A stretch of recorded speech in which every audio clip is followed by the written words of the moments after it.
Hi, this is Renita, also known as Teachable Resourceful Learners. Today's video is entitled Preparing for Virtual Learning, Building Student Relationships and What to Do Before, During, and After the First Day of Virtual Learning. Let's get started.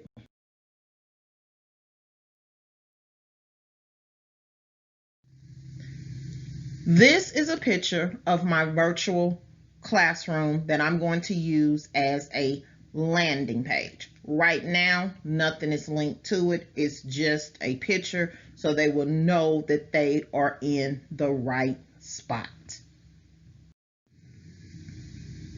Getting started.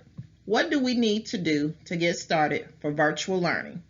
Building relationships, meet the teacher night virtually, snail mail before the first day, a welcome back treat, or maybe a welcome back pencil, first day treat, remembering birthdays, first day, first weeks, get to know you activities, procedures and expectations for virtual learning, navigating technology, assignments, read aloud, and a schedule. So let's get started as we prepare for virtual learning.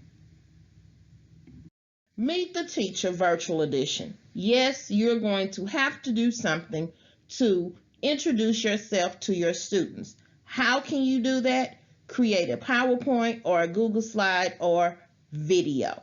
The suggested slides are welcome with the picture of you because some students have never met you, they've never seen you before, so a nice picture will work. Earlier today, I saw somebody do a quick video where they were standing outside of their house introducing themselves. So that's another idea. Hello from the teacher, information about you. You might want to take a picture of your brick and mortar classroom, or you might want to take a picture of your virtual space because some people are setting up a wall in their office or the room they're recording from to mimic a classroom space, and that's where they will record from. What are your favorite things? Virtual learning expectations. Yes, you need some expectations, so you need to put them in there because you need to let them know what do you expect and how to sign on. Those two kind of go together. On the first day, how are they going to sign on and what do you expect them to do when you sign on? So you need to have those. You need to have a student parent information sign-up sheet on Google Forms. You can create it on Google Forms and give them the link to fill out because some of us may not be able to go to our building, so we need to know the correct information on how to reach the parents. And I would make it real simple. Something like parent name, email, cell phone. And you need to give them your teacher contact information. Back to the student parent information sign up on Google Forms. This year, I'm going to also use Class Dojo as an incentive and behaviors. So you might also want to have that link available so they can sign up for that too. That way, I think it's going to be easier this time around with Dojo. I'm going to give them points for signing in on time, completing their work, and participation. Just a few things to keep the engagement going of the students while we are teaching virtually. It is very important that parents and caretakers and students know how to find us in a virtual teaching situation. So I have created a virtual contact information that I will share with everybody during Meet the Teacher Night, and I will also email them to them. It gives my name, it gives my Google Voice number, it gives my email, and it also gives my office hours where parents and caretakers can find me. Yes, even if parents respond, ask a question after 4 o'clock, they already know. I might not respond until 9 o'clock in the morning unless it is an emergency because you need to have boundaries. Meet the students before the first day. What are we going to do? Because we have to build relationships with them. How are we going to do that? We can use snail mail, we can use email. We can send them a welcome letter or a postcard. We could also send the postcard by email. You might want to include a small sweet treat in your snail mail with a cute little message. This time around, I received a grant from Donors Choose. They're going to get supply bags with treats to pick up before the first day of school. Yes, we're going to wear a mask. Yes, we're going to practice social distancing, but they're going to pick up those supply bags at a local business. Why do they need supply bags? They need supply bags because I learned from the first time around, students don't always have everything that they need at home, and we want them to stay successful and engaged. So in my supply bags, you will find crayons, color pencils, markers, clipboards, notebook, pencil sharpeners, dry erase board, math manipulatives, pencils, and things like that. Also, with my expectations, they have to come to their Google Meets or their Zoom meeting with their supplies. Also, I'm giving them supplies because some people's technology might not be as strong as we want it to be. So they still have the option of taking a picture of some work and submitting that picture by email. A lot of us are concerned with privacy and having boundaries between our home space and our working with students and parents. A suggestion: set up a Google Voice account using your personal Gmail. You can also call from the computer, and when parents reach out to you or students, your Google Voice number comes up on your cell phone. So those are just some ideas that you could do to start building your relationships before the first day of school. Here is an example of the postcard. This is the front. On the back, simple message. You can type it out, you can write it out, and it's real general. I am bubbling with excitement to see you on the first day of virtual school. I will be your teacher this year. Love your teacher, and I will sign my name. Also, you could also attach bubbles to this and mail it out too. Also, here are other ones that you can send. Your first day was terrific. You deserve a kiss. You could put that in the mail, and a small kiss or nothing at all. Welcome back on the first day. Here's the one that you can use throughout. Thanks for going the extra mile by asking for assistance, and you can put some extra gum in there.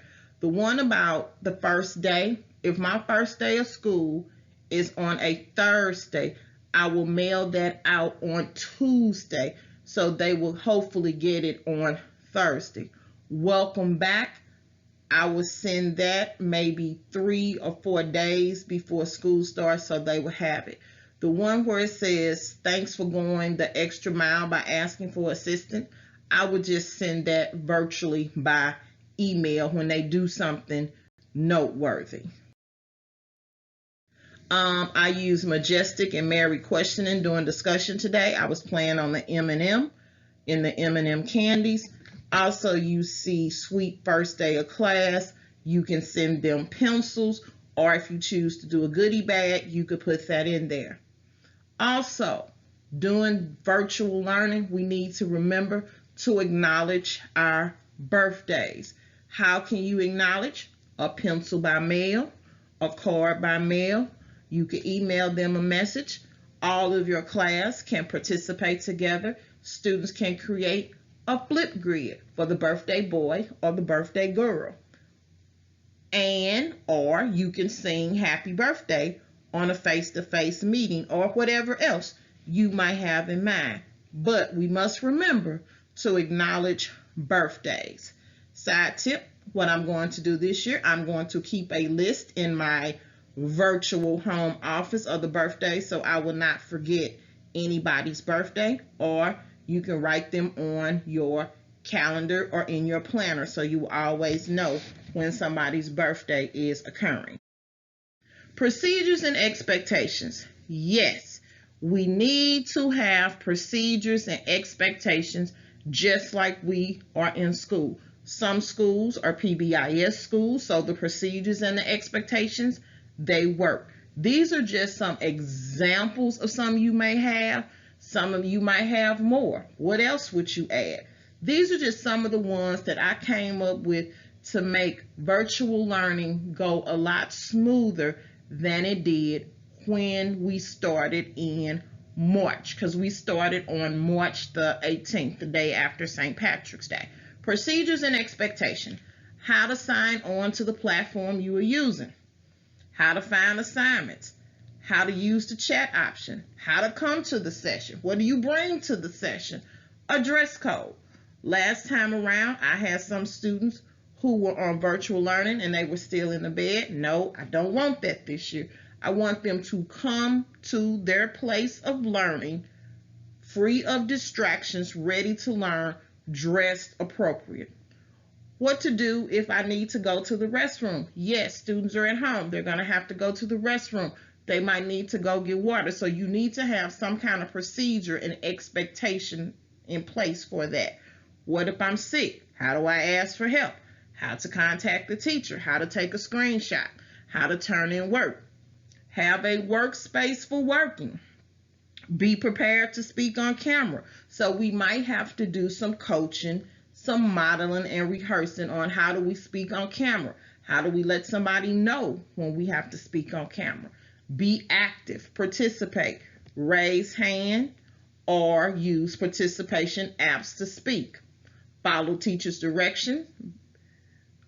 Be respectful to others. Use standard English when speaking and typing online.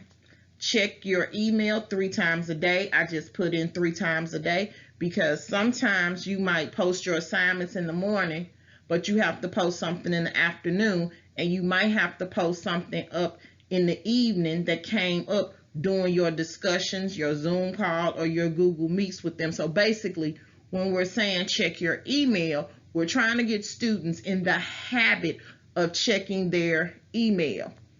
And complete your work by the deadline. That's been a question that's just been floating out there in social media. What is a deadline? Do you say all work for Monday needs to be completed by 3:30, which is the end of the school day? Or do we extend them some grace and say 6 o'clock? Or do we say midnight? You as the facilitator are going to have to figure out what is the best time for students to have all of their work turned in. And you're also going to have to look and see what is your administrator or your district is saying. But I'm a realist with this deadline. If I have students who have parents that are working and they're trying to help their student with their assignments, even if I'm online with them coaching them, there's a possibility the parent, caretaker, might not get home until after 5 o'clock, and they might not start working with their child until 7 o'clock to 9 o'clock. So the work might not get turned in until 10 p.m. or the next morning. So give students some grace when you're coming up with your deadlines. Also, with the procedures and the expectations, we are not going to meet our students this time like it was last time. So we're going to have to take the extra time and go over our procedures and our expectations. Again, this might be something that you have to do for the first week, the second week, and the third week until it becomes automatic. And I will practice and rehearse these the same way I do if I was in brick and mortar. Next, get to know your technology. Our students are going to be on a device. Some have Chromebooks, some have laptops, some have iPads, and some might just be using the cell phone because that's all they have in their possession. So, get to know your technology. There are some things on here for teachers and there are some things on there for students. So let's start with the teachers first. Teachers, practice your technologies with your teammates. My teacher bestie and myself, we practice our Zoom calls first. We practice our Google Meets first, because you need to know your technology well enough so you can help troubleshoot your students. Teachers, practice videotaping yourself first so you can see what you look like on camera, so you can see and hear how do you sound, and so you also can see what is the camera picking up in your space. So yes, practice, review, go back and practice again, and review. Now, I'm not advocating that you go out and spend some money. However, you might want to invest in a tripod or a ring light. Yes, I did invest in a tripod and a ring light because I use it for other things, not just for virtual teaching, but it will help. Teachers, install apps that will help you with time management.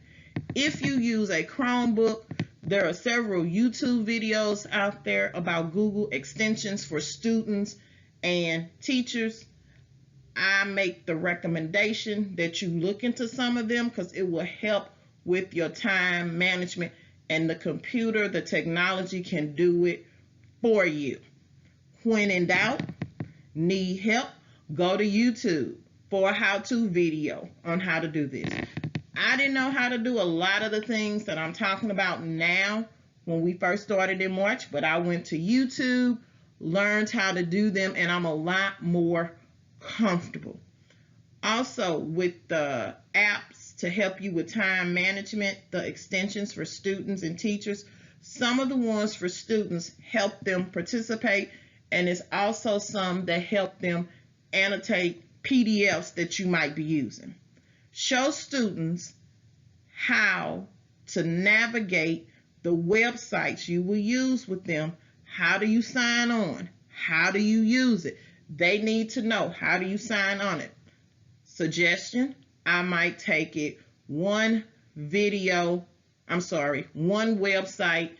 at a time. Like we might go over Cami first, we might go over vocabulary, we might go over ReadWorks. Whichever websites you're using, go over them first with yourself and then with the students. Model, practice, rehearse the first time together. So like that first week of school, that second week of school, and that third week of school, that might be what you're doing, making sure that they know how to use the websites, they know how to sign on, they know how to navigate them and use it, because it's going to make their life easier and your life easier too as you go on into the first quarter or the first semester. Create a scavenger hunt on how to use the websites. Present your screen when you're modeling how to do this.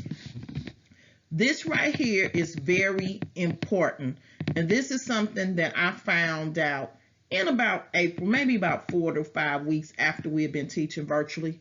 Ask your student to present their screen so you can see their side to help you as a facilitator explain and set your assignments up better, because what you are typing in is not always the same format that it appears on the student side. How will students find the technology links? Just because you link it up to say your virtual classroom does not mean they know how to open up a link. So those are things that you need to show them. Show them how to access the links and what is the purpose of that. So yes, you're going to have to do a lot of modeling, practice, and rehearsing together to get to know your technology. Get to know you activities, virtual style. We are still going to have to do get to know you activities doing virtual learning. Some of the same activities that you normally use, you can use virtually. You just have to know how to tweak them. Here you go. Would you rather activity, emoji feelings, candy confession, me in a bag, I love my neighbor game, numbers about me, and my feelings. So I'm going to show you how these can work virtually. Would you rather activity? Would you rather swim in a river or in the ocean? You can present your screen and the students can answer by answering in the chat, or if they have needed supplies with them, they can write their answer on a dry erase board and hold it up, or they can write it on a piece of paper, or you can send one of these questions out every day as a activity or the question of the day, and they have to respond. Answering like this: would you rather visit the Garden of Eden or the Red Sea? Put that one in, because everybody is not teaching in the public schools. Some people are teaching in a religious school. If that is your question, answering like that, that will be like a DOK level 1. However, if you want to increase the rigor, you can ask them to explain why. That will also be increasing the rigor, and it will also get them on their way to writing in a paragraph. So that's how you could use the would you rather activity. And here's some more questions. First day feelings. You could take a screenshot of this, put this in a Google slide, put this in a Google Docs, and you can have them answer it. Or you can have them to choose an emoji to describe your first day feelings, and they could write it out in an email to you, or they can draw their emoji from what is presented to them, write it out, take a picture, send it to you, or they could complete it on a Google drawing. So you do have some options on how you could do these get to know you. Candy confession. Because we're not going to be together physically, this is a way you could do this being at home. You will need a dice, or you can have the children choose from numbers 1 through 5, which corresponds to a candy, and they can answer right there. This one is one that you could do for the whole week. So you could find an idea of the student's favorite snack food, color, favorite song, actor, actress, favorite sport. So you could be making connections with them, finding out what they like. Then when they do something noteworthy or you want to acknowledge them, you have an idea of the things that they like. Me in a bag. If you go down in my YouTube channel, I have a video on me in a bag, and you can watch the video and learn how to do it. Real simple. You get a bag, you put in at least 5 to 10 items. You can pick how many you want, and the children talk about the item as it relates to them. But for virtual learning, you can have them create a video of them doing it at home, or you can have them to create a flip grid of them presenting it. Flipgrid is a website that you can use that allows them to create videos from 30 to 5 minutes. So that's just an idea of me. I love my neighbor game. That is just when you ask questions like, I love my neighbors, especially those who are wearing blue. The ideal is similar to musical chairs. If you have 25 students, you will have 24 spots around the circle and 1 in the middle. But for virtual learning, you need to tweak it a little bit. You can ask questions and students respond by raising their hand or writing yes or no on paper, dry erase board, and show when asked. You can add Google extension, nod reactions for Google Meets for students to show a virtual hand or thumbs up or down. Zoom, they can click the participants buttons at the bottom of the screen. This brings up several options to choose from to provide nonverbal feedback. Select the raise hand option. So that's how you can tweak it for virtual. And I've also provided a link that you can go to so you can see a 4th grade class planet. Here's some questions you can use. You can create your own. I've given you 12 to start with. Get to know me chart feelings. You can do this on chart paper, Google form, or a Padlet. You put the question up there, you give them 4 choices, they explain. So That's one thing you do. Another one you can do when you get ready to start introducing your content area, scientists are, readers are, writers are, mathematicians are, historians are, researchers are. You can have them to write what do they think those things are. But virtually, you could do it again on a Padlet. You could do it on a Google Docs. You can have them draw it. So it's kind of open-ended to what you choose from. These are just some ideas to help you with your virtual learning and keep you stressless as possible. Me in numbers, here's a sample from the internet. As an example, I've given you ideas of what kind of numbers they could use. Basically, the student, the teacher can do it too. You are explaining facts about yourself using numbers or math expressions. So here's a sample, an example, and I've given information on how you can do it virtually. This can be done on a Google slide and insert numbers or images of numbers, or on a Google Draw or Dojo drawing, or draw on paper and email it to the teacher.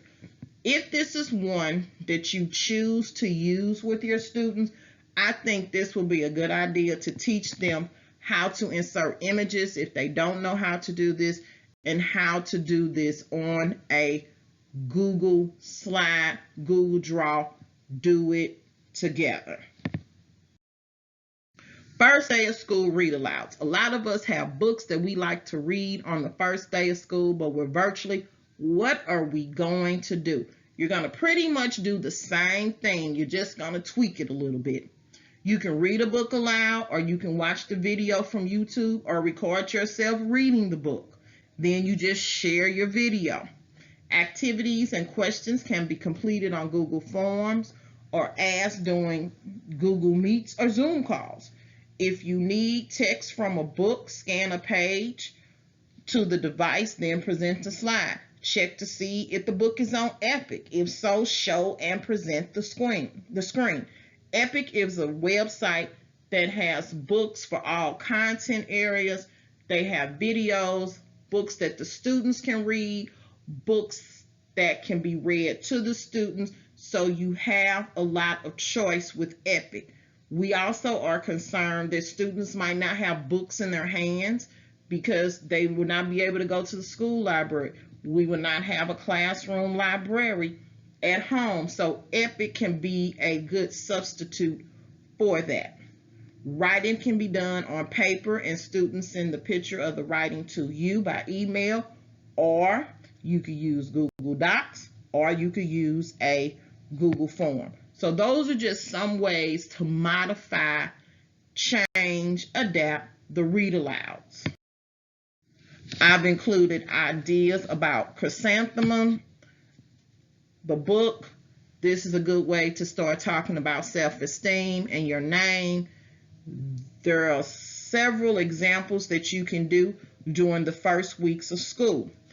Some of these examples will talk about figurative language. It gives you the opportunity to see their writing style. It also introduces adjectives. They have to describe themselves. And also they can complete a story map. So these are just some activities that they could use during the first day of school.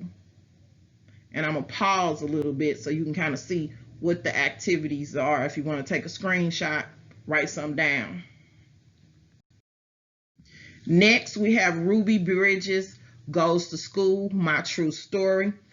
Ruby Bridges is a good one to start at the beginning of the year, so you can introduce comparing and contrasting. They can compare their first day to Ruby's first day, basic comprehension questions, and those that are in upper elementary, this is a good time to introduce theme. What is the theme of the story? You also can use this to introduce research online. You might want to use the Duckster's website, which is a kid-oriented search engine, or you might just want to teach them how to come up with good questions to research during the first days or weeks of school. And a lot of this, the majority of this, you are doing together with them to set the foundation for learning. Miss Mingo and the First Day of School book activities. Secure the book, Miss Mingo and the First Day of School by Jamie Harper. Here are some activities that you can do. And yes, you're going to tweak them the same way you normally do. Schedule. Have some kind of consistent online schedule.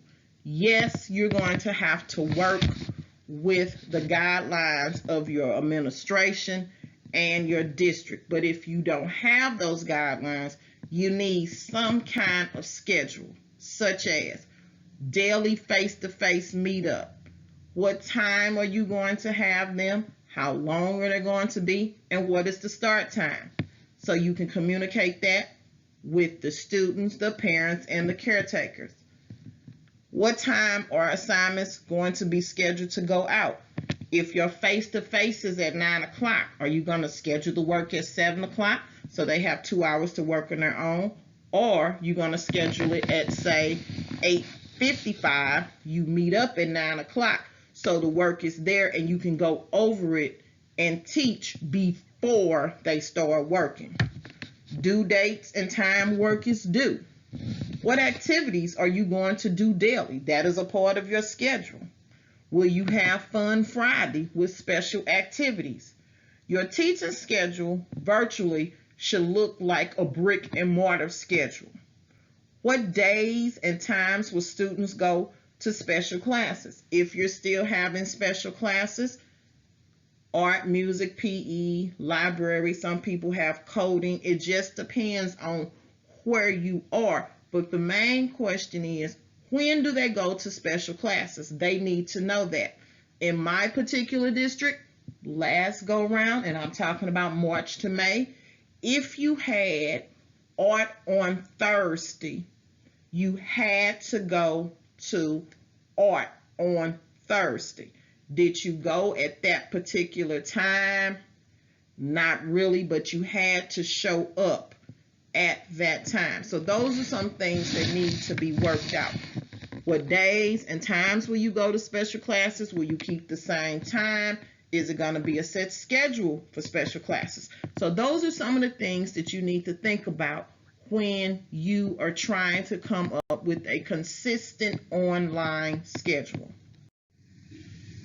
These are resources you may enjoy at my Teacher Pay Teacher Store, Teachable Resource for Learners. All of these activities on here will work whether you're teaching virtually or you are in the traditional classroom, but these activities will help you get through the first weeks of school. We have the Zoom and Google Meet expectations. How do you want to be greeted? They include at least 7 ways that you can greet without having contact. And there's also a 1-page slide in there of all of the greetings. So you can just put it up on the screen during virtual learning. Back to school, welcome and reward student gift tags. Back to school activities for upper elementary for the first week activities. Shine Love Sharks book activities for upper elementary. This will be a great activity to use in the first weeks of August because it's Shark Week on the Discovery Channel. The postcards that I referenced in the video, they're here.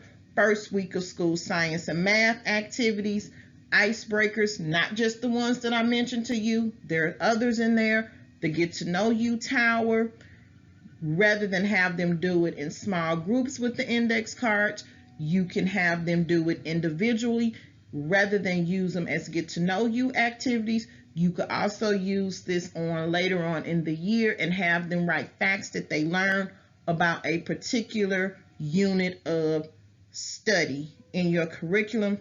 And finally, Miss Mingo and the First Day of School book activity. So those are some ideas that you could use, and you can find them in my TPT store.